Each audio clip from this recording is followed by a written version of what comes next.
Assalamualaikum warahmatullahi wabarakatuh. Alhamdulillahirabbil alamin wassalatu wassalamu ala asyrofil mursalin Muhammad wa ala alihi wa sahbihi ajmain. Dulur-dulur seiman, kali ini kita akan membicarakan masalah tuntutan seorang hamba kepada Allah pada saat dia beramal.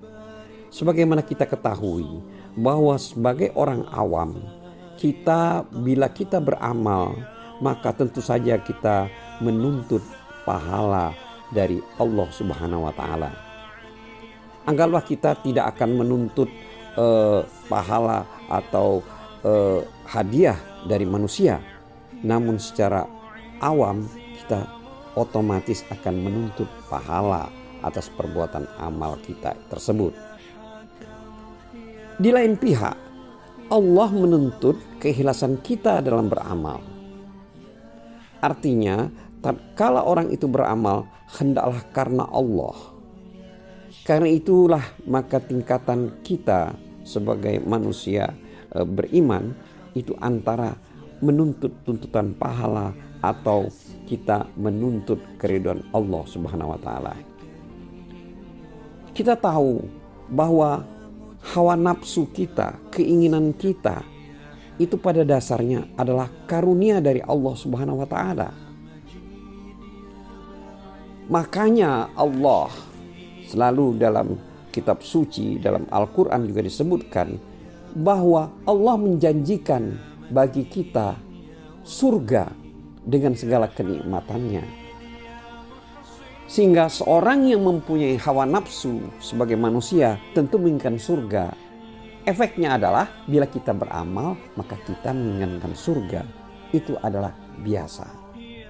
Namun untuk tingkatan yang lebih tinggi tentu saja maka seorang itu akan menyampingkan rasa tersebut, tapi yang diharapkannya adalah semata-mata keridhaan Allah Subhanahu wa taala. Kita paham, kita ini bukan malaikat. Kita adalah makhluk yang diberi hawa nafsu. Sedangkan malaikat tidak diberi hawa nafsu. Sehingga wajar kalau malaikat hanya patuh kepada Allah, tidak mempunyai pamrih apa-apa. Sedangkan kita karena diberi hawa nafsu, maka manusia akan mempunyai pamrih.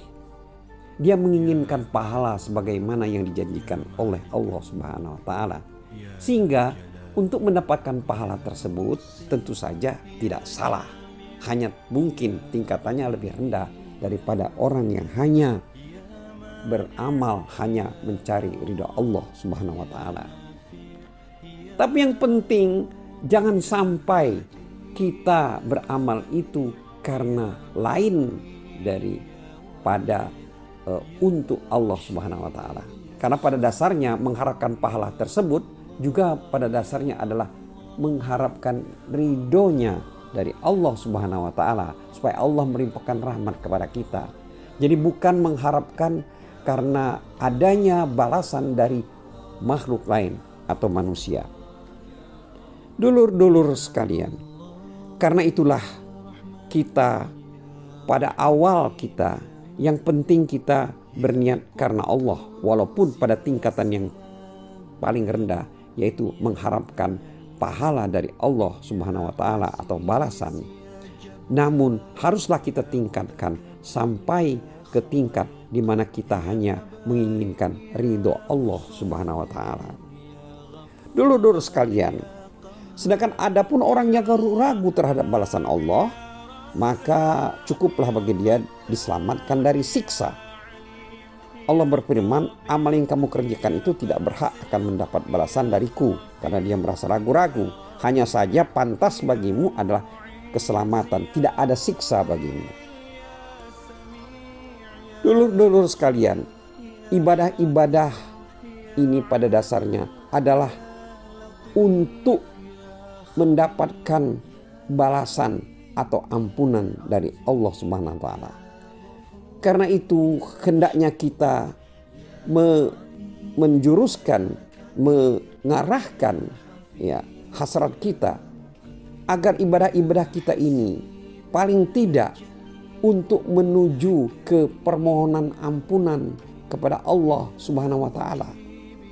Karena dengan mengarahkan semua hasrat kita dalam beribadah itu dengan maksud dan berkeinginan memohon ampun kepada Allah, maka itu akan lebih dekat ibadah kita menuju kepada ridhonya Allah. Daripada kita menfokuskan ibadah kita dalam mengharapkan balasan atau pahala. Khairun Najasi berkata, timbangan-timbangan amalmu itu tidak akan sesuai dengan perbuatanmu. Maka mintalah timbangan anugerahnya. Sesungguhnya timbangan anugerah yang paling sempurna itu adalah yang paling sempurna dan paling baik. Sebagaimana Allah telah berfirman, katakanlah, dengan karunia Allah dan rahmatnya, hendaklah dengan itu mereka bergembira. Karunia Allah atau anugerah Allah dan rahmatnya adalah lebih baik dari apa yang mereka kumpulkan. Surat Yunus ayat 58. Jadi di sini hendaklah kita dalam beribadah mengarahkan semua jiwa dan raga kita dengan permohonan ampunan atau memohon ampun kepada Allah, menghilangkan dosa-dosa kita yang telah kita jalani, serta kita mengharapkan anugerah atau rahmat Allah yang tidak terkira. Itulah amal yang paling baik, sehingga mudah-mudahan kita akan mendapat ridho dari Allah Subhanahu wa Ta'ala.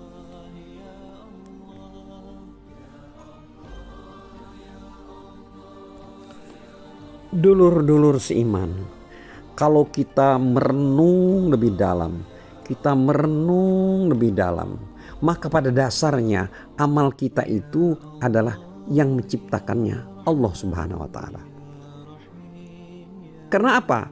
Kita dapat beramal baik, itu Allah yang menciptakan kondisi sehingga kita dapat beramal baik, beramal soleh. Allah lah menciptakan kondisi hati kita sehingga kita menjadi bergairah untuk beramal soleh.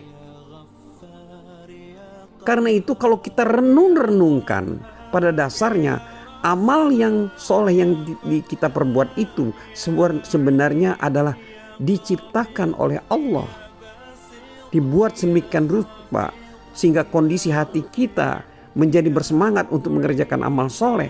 Kemudian juga Allah membuat kondisi dan tempat sehingga ada kesempatan untuk berbuat amal soleh. Jadi kalau demikian, kalau kita berpikir bahwa kalau begitu sebenarnya Allah lah yang menciptakan amal soleh ini, maka seseorang itu lantas merasa tidak pantas untuk meminta balasan kepada Allah. Tetapi apa yang dilakukannya? Dia patutnya hamba tersebut bersyukur. Karena dia dapat menjalankan amal ibadahnya, dapat menjalankan amal solehnya. Di mana ia dapat mengerjakan ketaatan demi kepentingan dirinya sendiri. Karena pada dasarnya Allah tidak butuh akan amal-amal kita. Jika ada seorang hamba yang mengerjakan suatu amalan, maka amalan itu tidak akan bisa menambah kerajaan Allah, tidak bisa menambah perbendaharaan Allah. Sebaliknya, bila seseorang hamba itu ingkar kepadanya, tidak mau mengerjakan amal soleh atau berbuat maksiat, maka keingkaran itu tidak akan bisa juga mengurangi kekuasaan Allah. Allah itu maha kaya dari segala makhluk dan dia tidak butuh akan hambanya, akan pertolongan hambanya, akan ibadah-ibadah hambanya. Tetapi hamba itulah yang butuh akan pertolongan Allah. Karena itulah jika kita beramal, kita renungkan bahwa kita itu pada dasarnya tidak pantas kita untuk meminta balasan kepada Allah. Karena yang menciptakan kondisi perasaan hati kita sehingga kita menjadi semangat untuk beribadah itu pada dasarnya adalah Allah. Sedangkan Allah tidak butuh dengan seluruh peribadatan kita, tapi semuanya itu akan kembali kepada kita sendiri. Karena itulah kita pada dasarnya patut bersyukur karena kita dapat mengerjakan amal ibadah. Patut bersyukur bahwa kita bisa mengerjakan amal soleh.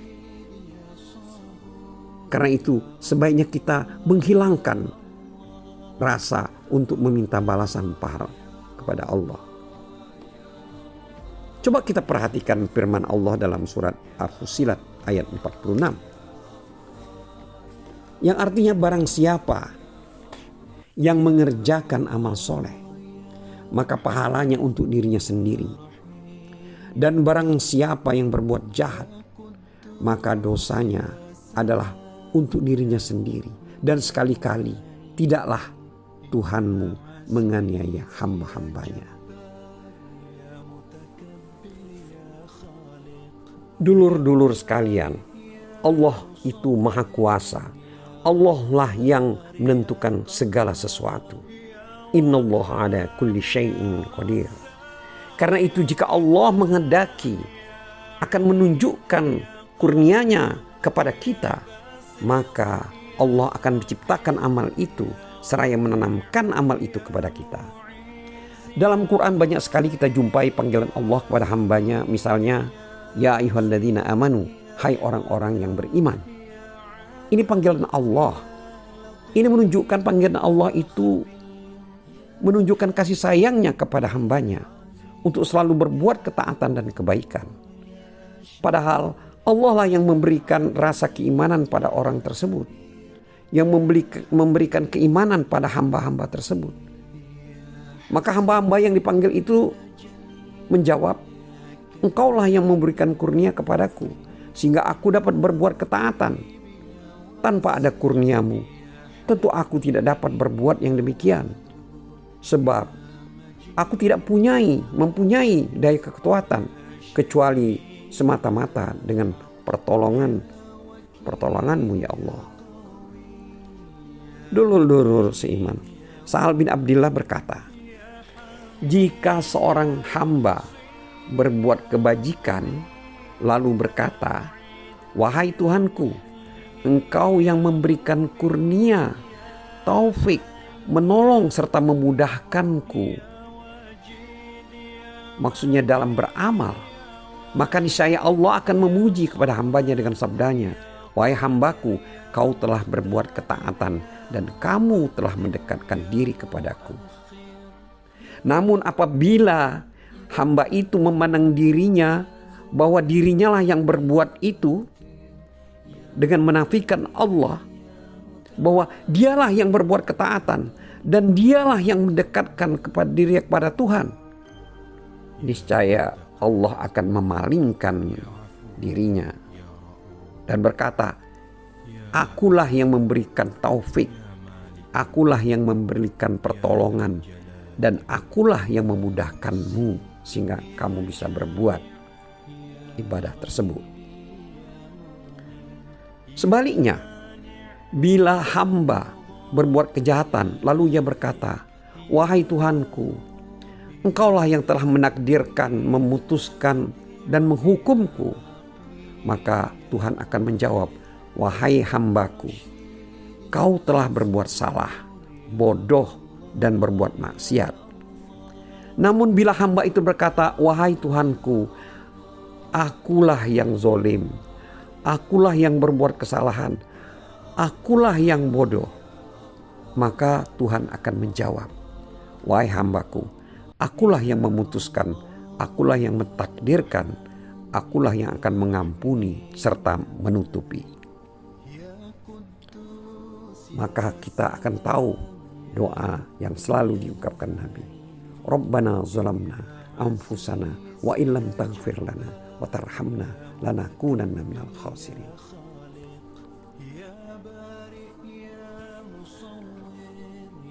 Dulur-dulur seiman, sesungguhnya tidak ada batas akhir atau tidak akan selesai-selesainya kejelekan kita jika Allah mengembalikan kita kepada kekuatan usaha dan daya upaya kita sendiri.